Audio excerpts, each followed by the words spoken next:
What's up, y'all? It's Calvin here, and I want to give you guys a supply chain update. And to get right to it, we have New York hit with rare vessel congestion amid COVID-induced labor shortage.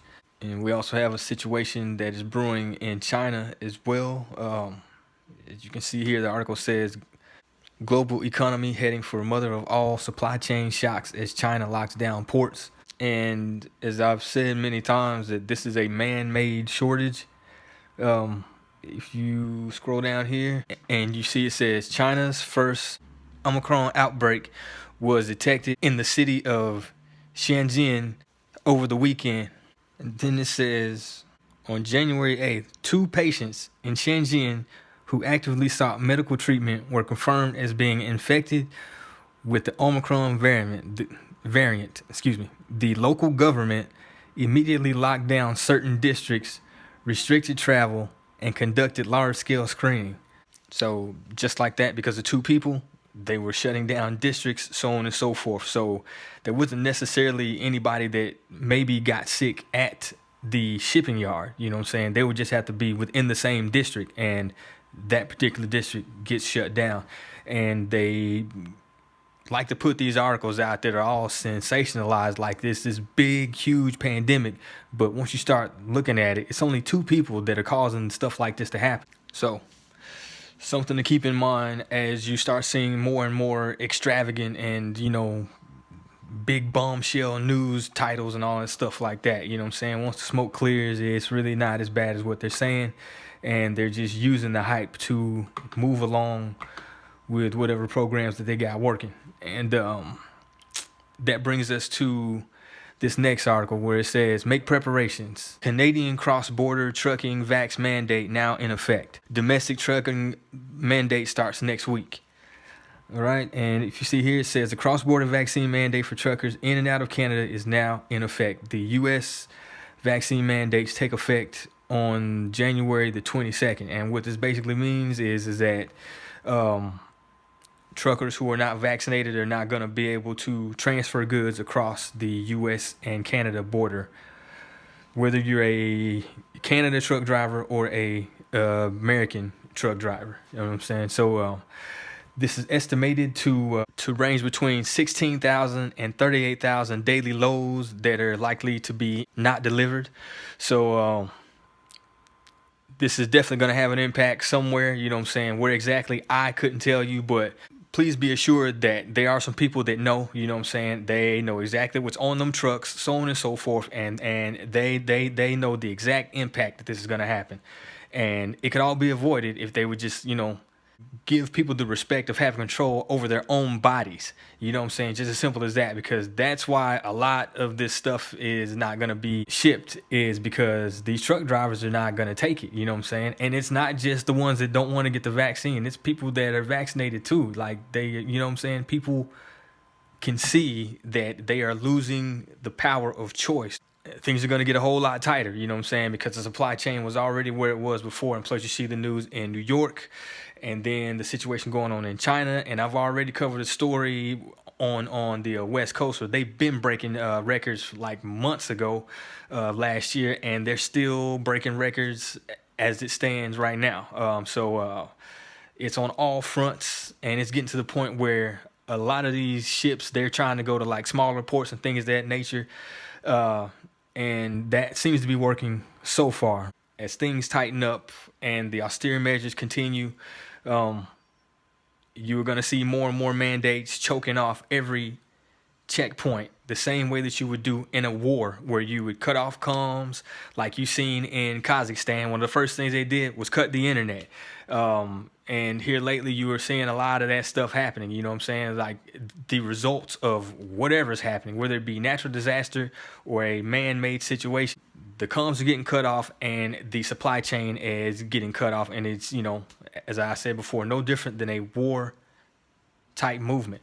You know what I mean? So I hope people are waking up to what this situation is, because these are people that are making these calls with the power outages and so on and so forth. I covered a story about that where they were saying that they are contemplating just cutting folks' power off.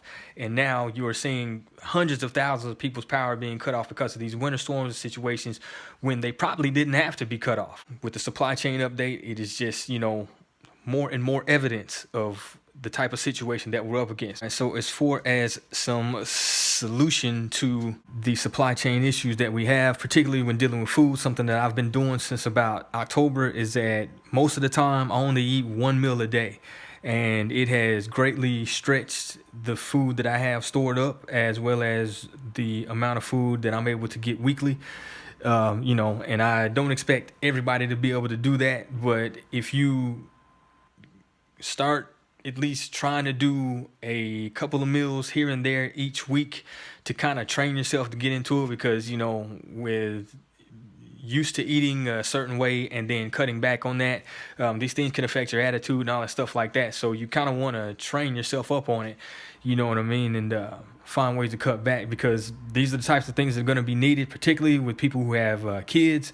This is going to be something to think about, you know what I'm saying, because it doesn't matter how much money you have. If you go to the store and it's not there, it's not going to be available to you to bring home. So these types of things will just make sure that you have food on deck for just that much longer, and all it's really doing is just giving you time to make a sound decision in a situation that is going to be complete and utter chaos. Because with poverty alone, people are going to be stealing and so on and so forth, and with that is going to come violence from both directions. People trying to defend themselves, people trying to take what somebody else has, so on and so forth. There's going to be a lot of madness that comes behind that if it hits hard in any one particular area. Because as most things that I'm seeing are going down, I don't feel like this is going to happen everywhere on a consistent basis. It's just going to pop up here and there at the beginning, you know what I'm saying? But I do think in a few years, as far as the food goes particularly, we are going to definitely have some issues, because like this past drought that we had, it did a lot of damage, you know what I'm saying? And like a whole lot of damage in areas that we greatly are dependent on when it comes to like wheat and all that stuff like that. Like those kind of crops were decimated. Also, something else that I recommend that people do during this time is download information. Anything that you want to do, that you want to learn how to do, doesn't matter if you have the time to do it now, get the information while you can. Because with these shortages with the supplies, because it's not going to be just limited to food, there's going to be a lot of supplies that business owners and things of that nature are going to need that are not going to be there. So getting information on different alternatives of how to do different things is going to help you out greatly. I like to eat a lot of milkshakes and smoothies and stuff like that, so I find a whole lot of different ways to make drinks that are going to fill me up. And here recently, I'll drink either one milkshake or one smoothie a day, and like that's it, and it fills me up. But by going online, getting the information, while I have the opportunity to get it, I found alternatives to protein powders and stuff like that, and ended up saving money, because little did I know you could put oatmeal in smoothies or milkshakes, and because of the fiber that it has in it, fiber will give you a fuller feeling. So it's just these little things, finding the alternatives to be able to do the things that I normally do, whether it be for business, personal, whatever. Kind of take that same principle to everything that you're doing nowadays, because it is going to be foolhardy to depend on doing things the same way that you always used to do it. Like, it's sooner or later, this supply chain issue is going to touch you. You know what I'm saying? So really dig deep and take the time to look over the things that you do, things that you're always doing and stuff like that, and find alternative ways to make those same things happen. I hope this resonates with you guys. This the Pod Roast. Here come the hot stepper. Here come the spiritual warrior. Excuse me, good people, I still love you like that. Hey.